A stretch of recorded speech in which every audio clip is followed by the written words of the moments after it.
नमस्कार, times of Swaraj में आप सबों का स्वागत है और मैं हूं संतोष सिंह। और आज हम टाइम्स ऑफ स्वराज में बात कर रहे हैं कि एक हार क्या मोदी ने हारी, मतलब एक बार हार क्या नहीं देखा, बहुमत के आंकड़ों से मामूली अंतर से नीचे क्या रह गया। लगता है जैसे हर कोई हमला ही कर रहा है।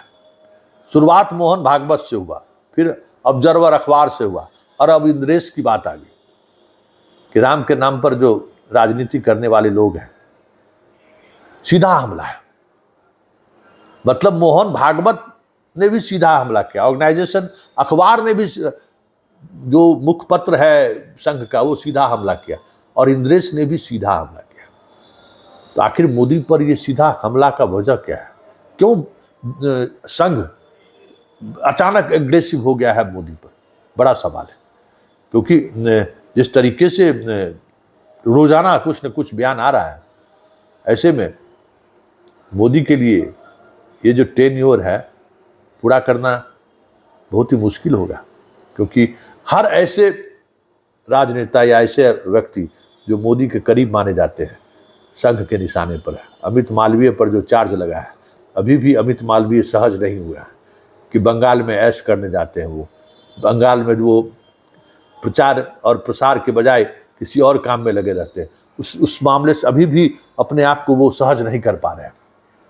और इंद्रेश ने ऐसी बात कह दी कि ये बात चर्चा तो होनी शुरू हो गई कि आखिर बात क्या है।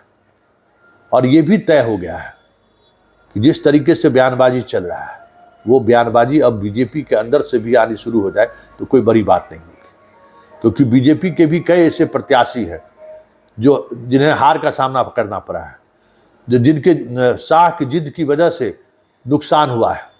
कई ऐसे चेहरे हैं, वसुंधरा राज सिंधिया हो, रमन सिंह हो, शिवराज सिंह चौहान हो, राजनाथ सिंह हो, योगी हो, कई ऐसे चेहरे हैं जो चेहरे कहीं न कहीं इंतजार कर रहे हैं उस घड़ी का जिस घड़ी में बगावत किया जा सके। क्योंकि बगावत के स्वर बुलंद होने शुरू हो गए हैं, और जिस स्तर पर होना शुरू हुआ और जिस जहां जगह से शुरू हुआ है, ऐसे में रोक पाना काफी मुश्किल होगा।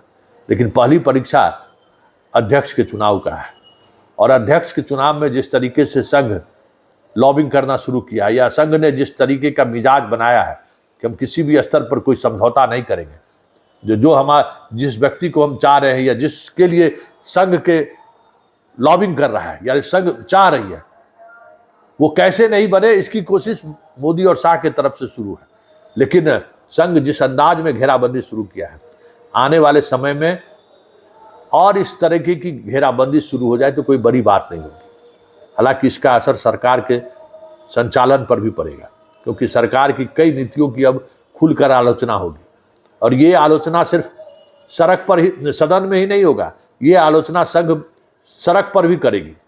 और विद्यार्थी परिषद का नीट के मामले में जिस तरीके से सड़क पर उतरकर हंगामा शुरू किया है, और नीट को लेकर विद्यार्थी परिषद अपने ही सरकार के मंत्री का पुतला दहन शुरू किया है, संकेत साफ है कि इस बार सत्ता में बने तो आप हैं, बन तो गए हैं, लेकिन सत्ता चलाना मुश्किल होगा। क्योंकि इस बार आपको अपनों से भी लड़ना है, जिसका संकेत संघ ने दे दिया है। तो जरा सुनिए इंद्रेश क्या कह रहे हैं, क्योंकि इंद्रेश जिस अंदाज में कह रहे हैं, संकेत है कि मोदी के खिलाफ उनके घर में ही किलाबंदी शुरू हो गई है, घेराबंदी शुरू हो गई है। और ऐसे इस घेराबंदी से पार पाना या निकलना वो तो समय बताएगा कि मोदी क्या करते हैं। लेकिन इतना तय है कि ये घेराबंदी मोदी के लिए अपने ही किले के अंदर एक अलग तरीके की परेशानी खड़ी कर सकती है।